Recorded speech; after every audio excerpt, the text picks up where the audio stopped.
And now, aviation weather around Alaska.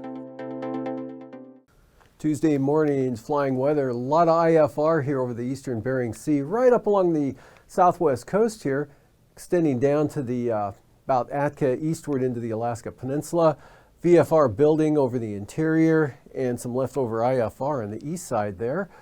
North Gulf Coast into areas of the Panhandle, marginal VFR. For the afternoon, VFR here, southeast coast, Gulf of Alaska, all of interior Alaska, and even into Bristol Bay, marginal VFR, southern Kodiak Island, IFR along the Alaska Peninsula, and right along the coast here of the Yukon-Kuskokwim Delta area down to about Cape Newenham.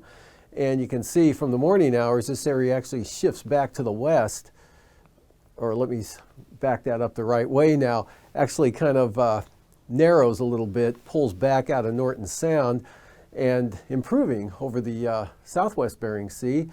Next area of IFR here, just south of the western Aleutians. That takes off to the east-northeast across Adak and Atka, and by afternoon, rolling into the eastern Aleutians, at least to about Nikolsky.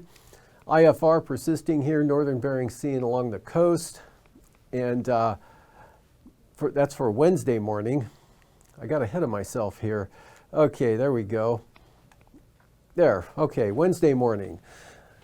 Good VFR here over the interior, some spotty areas of marginal VFR, and possibly in Cook Inlet as well. Look for marginal VFR down to Kodiak Island. Prince William Sound down across the southeast coast, looking really nice.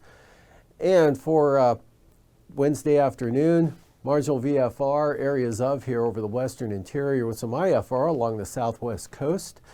Marginal VFR, southern Cook Inlet across Kodiak Island, central interior eastward into Canada. VFR, and that extends down across the southeast coast and also for the North Gulf Coast, or for the North Slope and Arctic coast.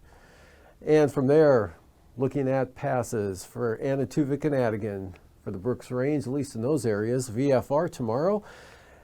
And for Lake Clark and Merrill, VFR, rainy VFR. In fact, the entire Alaska range should be VFR, especially in the afternoon hours. That includes windy, Isabel, and Mentasta. For Tanita, same forecast, VFR. VFR for Portage, and Chilkoot and White, VFR. Freezing levels here at the surface, farther north here over the Bering Sea with that strong southerly flow and that system coming in, 4,000 feet over the eastern Aleutians, 2,000 feet up to Nunivak Island. At the surface, right along the North Gulf Coast again, and then down across the Panhandle and central and southern southeast coast, as you can see, looking at freezing levels about 2,000 feet, and this for tomorrow morning. And for the icing free, interior Alaska, Arctic coast, down into the Gulf, including the Panhandle, but some considerable rime icing, considerable moderate rime icing. Here, St. Lawrence Island down along the southwest coast, and next with this front, staying just south of the Aleutians, and for the jet stream. Pretty good ridging here at 33,000 feet coming up into southern Alaska with the ridge axis northward from there. So coming over the top of that ridge, there's westerlies at 85 knots there along the Arctic coast, with the strongest winds here along the west coast, 100 to 125 knots there coming from Alaska Peninsula right up into the Bering Strait. Lighter, more westerly over the Aleutians. And taking a look at the eastern North Gulf Coast here, northeast winds offshore flow at about 70 knots. And for 9,000 feet, those are much lighter here and narrower band there for around Yakutat.